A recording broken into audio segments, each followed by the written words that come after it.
Hey everybody, welcome to News from Heaven. Today we're talking about how evil rejects God's protection from hell. I'm at home. Everybody's at home. This is in the middle. Timestamp this video. We're recording this in the middle of the COVID-19 pandemic, and whoever you are, wherever you are around the world, you know what that means. But the cool thing is, this video is still going to be on YouTube years from now. And at that time, we can look back and say, look, life went on. You know, here we are. And an acknowledgement to look, goodness and truth is the same now as then. And we still got to learn. We still got to do stuff. We got to figure out what it is in life that's really meaningful, pursue that, equip ourselves to be spiritually steady, to handle whatever comes at us in life, even more so than usual. It just really comes through to me that we've got to have these anchoring principles that let us navigate these situations. Because in any situation, the more anxiety, the more fear you have around things, the more hell is trying to get in there, cause problems, the more heaven has the antidotes and the solutions. So let's figure out what's going on with heaven. And the best way to do that is to complete the picture we have about how reality works. And today, we've got to get around this pretty significant issue. It's a slice of theodicy. It's a slice of the problem of evil. Just why is there the existence in even Swedenborg stuff about the idea of punishment? Why is there suffering to an extent, and why is it allowed? And the gorilla in the room, is God ever punishing somebody? Is God ever inflicting pain as hey, this is revenge for what you did there? If not, how does it all shake out? The point of all of it is love and wisdom inside of us. What we're trying to do is we are constantly feeling the effects of the varying weather conditions inside the mind, but there is a permanent emanation of what is good and true out of God. And what is good and true is everything you think it is. The precepts that are noble, the feelings that make us better, make people around us better, the way that life should be, the design, and everything comforting, everything beautiful that comes into your mind and makes you feel pretty good. Then there is what's evil and false, which is coming out of the dark heart of humanity. I mean, this is every time that we choose to act on negative impulses, we reinforce that. This is what Swedenborg called hell, and it is constantly trying to mislead and cause fear. And even, as you'll see, even condemn people for evil. So where's the harm coming from? Where's the good coming from? That's what we're going to pick up. The book is Heaven and Hell. You can download it for free. Hey, you got time. Read up on some heaven and hell, man. This is going to be number 549. Okay. The reason the Lord cannot treat everyone alike from his divine essence, which is goodness, love, and mercy, is that our evil and false preoccupations stand in the way, not only blunting his divine inflow, but even rejecting it. Okay, let's just start with a way overpowered sentence there. There's a lot we got to break down from that. So we start with this feeling of if it's all love, can it just be all love? And in the different states of our life, look, if you're a Lord out there somewhere and you are goodness and love, and why aren't I always having good things happen to me? Why aren't I always getting good feelings and thoughts? What's with the variation, and why can't we just get everything the way that it should be? Because that's what all that stuff we want: goodness, love, mercy, and all the life conditions that would emanate out from a world centered around that. That's what God is all the time. We're talking about this sun is constantly the sun. This is just how it is in the physical representation, where it doesn't matter what the clouds are doing. The sun is there. That love and that truth are permanent, but that's not the way that life is. Life fluctuates. So why is that our evil and false preoccupations stand in the way? What an interesting way to put it, that we have things in life, we as individuals, and then the human race as a whole, is preoccupied by stuff it shouldn't be focusing on. That's what evil and falsity is, that there is the stuff we should be pursuing in life, and then there's this other preoccupation. Think about that. That's a cool word NCE is putting in here. The New Century Edition translation is what I'm talking about. That we are, instead of focusing on what should be, we're preoccupied with our evil and false. This will be the impulses and the urges in us that we know that this is not the best thing, but I like it. I can't get away from it. And then the false preoccupations. How many people are just whirled up like a little piece of cotton candy or like a little cotton candy bundle in this web of nonsense of what's not true. This stuff that, like, whether they're believing things about the way life works that it doesn't, or they're focusing on the wrong things, or they're prioritizing the wrong things, or they're just way out and left. How much are we sitting there thinking about, the race between us and our neighbor, rather than examining ourselves for what's good and true and following the Lord and all that stuff? That stands in the way, and what does it do? It blunts the divine inflow. That right there closes off the parts in our minds that you think, God, just come on, hang out with me, be with me. There's a mechanism to everything. Even here in your mind, you're like, I wish I could feel more love. Wait a second. I wish I could feel more love. I wish I could feel happier all the time. There's a lot of conditions where you're, I don't know how to describe them accurately, but it's generally you don't have enough of the right kind of neurotransmitters, SSRIs or something. You feel depressed because the stuff in your brain is out of whack. There is not enough of something that we need. The pathways that are supposed to allow these impulses are blocked. And that, which seems just like mechanical, can affect stuff that, like how happy you can be. On the spiritual level, things are just as structured. There's more meaning to the structures. The physical, it gets a lot of flack for just being arbitrary. And it's like something that I find a little bit appalling. That, wait a second, me, a person with feelings and thoughts, my experience can be dictated by just objects, which seems so static and lifeless. In the spiritual world, everything has more meaning to it. But in the same way, if we block things out, if we disrupt those channels, goodness and truth can't come in. So you have the Lord constantly trying to bring that love and mercy and all that in. But if we're preoccupied with this evil and falsity, we are not allowing entry, even rejecting it, it says. And if you're a fan of this show, how could you not be? Look at this. These evil and false proclivities are like black clouds that stand between the sun and our eyes and deprive us of the clear sunlight. Hello. This is exactly what's going on. So harmful desires, but also misguided thoughts. And not all falsity comes from evil. It's not like because we're a bad person, all the weather in our head is negative. There's plenty of stuff that you can have a falsity could be this idea that that we don't live from the Lord, or that the goodness and the things we can do that are constructive aren't coming from the Lord, or that the Lord can't help us with it. Those sorts of things that are not evil. We just don't understand how it works. We don't understand the nature of where our thoughts come from and what's good to accept and what's good to reject. All that can stand in the way. And it ends up being this head weather that causes us problems. All the while, the sun is trying to dispel the clouds. It is behind them working away, and in the meantime, a little hazy light does get through to our eyes by various detours. Ambient occlusion, I want to say. That's probably not really what that light is doing. It is much the same in the spiritual world.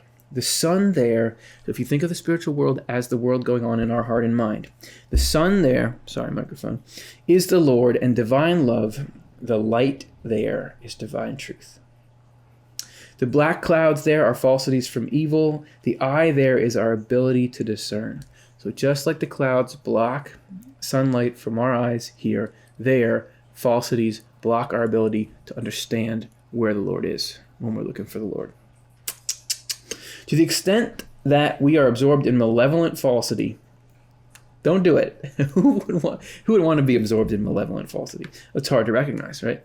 There is a cloud around us whose blackness and density depends on the level of our evil. We can see from this simile that the Lord's presence with everyone is constant, but that our acceptance varies. Key point. Maybe you feel like you've already known it forever. Maybe this is new to you, but key point here. Lord with all.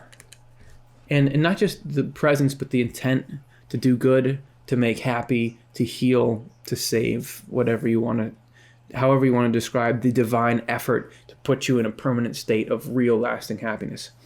Doesn't matter what you've done or who you are, that the intensity of that love and desire to bring every happiness and joy and keep away every harm is permanent from the Lord towards everyone, right? And that's how it should be. You cannot picture a God who gets riled up because somebody, even if they did something that's heinous, and said, I hate you. Now, God made the person. I mean, not, we're saying here the person's choosing to act that way, but you just think the more loving you are, the more you're able to love even your enemies, right? So wouldn't the Lord be the best at that?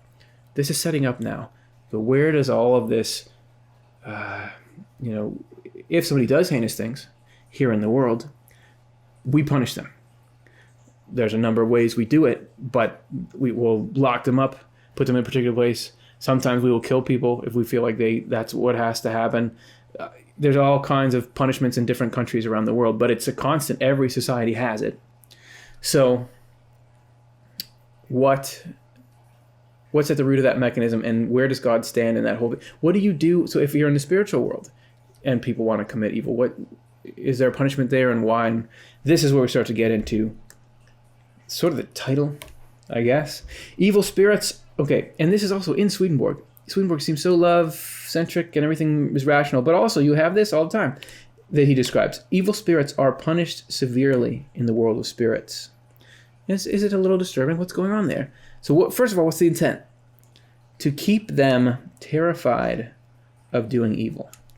That according to Swedenborg, the evil spirit mindset is one where you've gotten to a point where there's sort of this whole plethora of what he calls external bonds, right? There is let's say there's a negative desire inside of us that wants to harm people, right? In whatever way, exploit people, who knows what it is. There's a lot of ways to keep that in check. External bond could be reputation.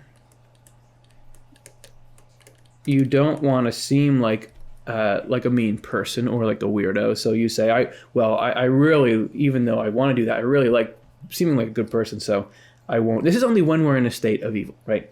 Because the ideal is that conscience, or our sense of what's right and wrong, is what stops us from doing those things, because we know I wouldn't want someone to do that to me, so I'm not going to do it to them. That's the ideal. That's what we're trying to work towards. But when a person is not committed to that, like they don't care, or we don't care what it does to somebody, then we have to have these workarounds. One of them is these external bonds. Let's say you're afraid you want to have a good reputation, or let's say you could lose wealth or property or something if you're caught doing this. So those bonds keep you in a state where you can be in society because you want to have this action, but you're not doing it because you don't want to lose that stuff. The evil spirit mindset is where it doesn't care at all about this. The reputation, that all that stuff, I'm basically animalistic, and I just want to do this. And the only thing that can keep them from acting out this harm is the fear of punishment, or the fear of pain, right? Of whatever kind. That's the only thing that can keep them terrified of doing evil. And I think he'll mention it here, but if he doesn't, it's not just about keeping this, messed up heart from attacking this person, because this person will suffer. But the more, if you're in this state, the more you get to do this harm, the more it destroys your own spirit. So this is really a protection for both. It's kind of like if you're addicted to a substance, the more you take of it, the more it destroys the systems, and then it gets worse and worse.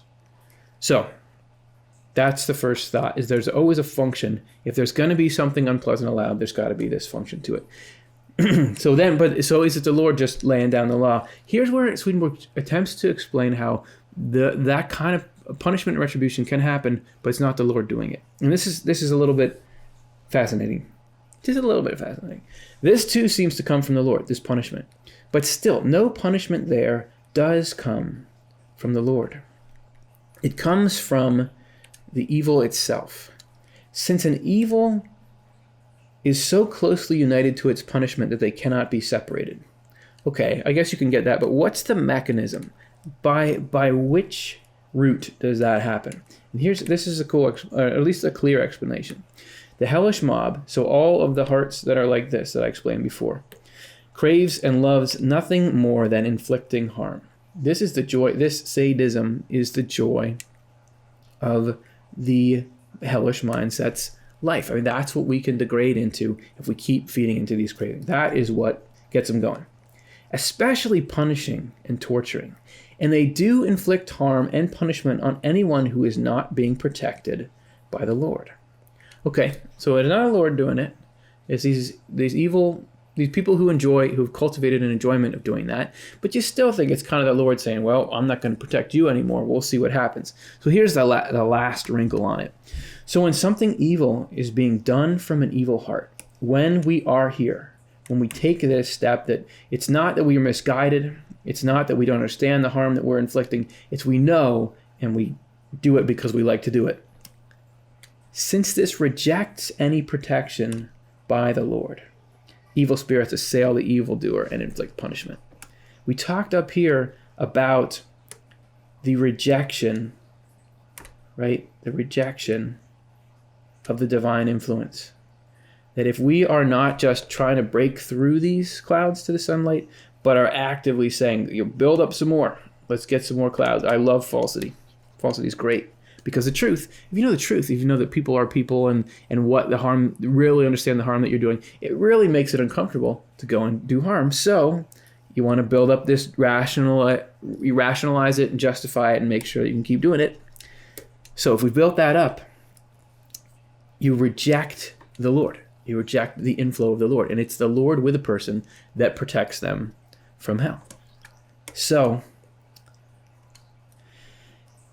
rejects the protection by the Lord, evil spirits assail the evildoer and inflict punishment. And it's still not that the mechanism leaves them behind. God in heaven is only allowing that rejection to happen to the extent that whatever punishment happens, it's only allowed to happen if it serves the purpose of keeping that person from keeping them, I don't want to go and try to do this thing because whenever I do, I get punished. That's the only reason that's even allowed to exist. To some extent, this can be illustrated by evil deeds and their punishments in the world. They're meaning this world here, where they are also united. The laws here set penalties for each crime. So anyone who plunges into evil is plunging into its punishment as well. It's interesting to think. The only difference is that in the world, evil can be hidden, which cannot happen in the other life. So you have a pretty similar situation if you automatically got caught for everything you did as you did it. But the fact is, we all can't help sort of having these attractions to evil things. So that's why you can hide stuff in this world, because we get a chance to say, okay, well, and I'm not just talking about like, I snapped and had a bad moment there, but we get the chance to say, well, I recognize this in me, which is not good, and I can't get rid of it right now, but I can have this interplay with myself where I say, part of me wants to do this, I'm going to work against it, or maybe I have done it, but I'm not going to do it anymore. And you can reform. That's the whole reason why we spend this initial time in this world where there's this divided motivations and actions, so that we have the time to have the Lord slowly tinker away and reform us. And remember, it's all done. All this stuff is done. I don't know if I've covered the whole topic enough that we all come away with the right feeling of, okay, there's love behind all of it, but I'm trying to show you a slice of that it is all about function, and it's all about trying to get somebody to let go of what's evil, because when you let go of what's evil, that's when you can be brought into what's good, and that is the unceasing effort. Just like the Lord is always shining, the sun is always shining. It doesn't matter how cloudy the atmosphere gets. You think about planets that have just like total clouds around the whole thing. The sun is still shining and still willing to bring us that goodness. So remember that as we get into our little ups and downs, that even when the weather seems really bleak, the effort is there, the Lord is there. And on the flip side of this, rejecting the divine, that by loving what's good and true and trying in our little way, we open up our mind to that divine inflow coming in and can bring that light and help bring it to others, because that's what the whole mechanism is supposed to do. And I think we're going to get there. We just got to keep plugging away at it. That's the news from heaven. Thanks, everybody. Let me know what you think. Leave a comment. Just let us know how your week is going. Does this principle help? Does it make sense? Is it rational? Is it fair? Because we can't go around saying, okay, we believe in this idea of a God, if it doesn't seem fair, it's got to seem like it's just to the whole human race and to what's honorable and what's true and all that. Let me know. Let's talk about it. And I'll talk to all of you guys like whenever the next time you click on a video is. Thanks.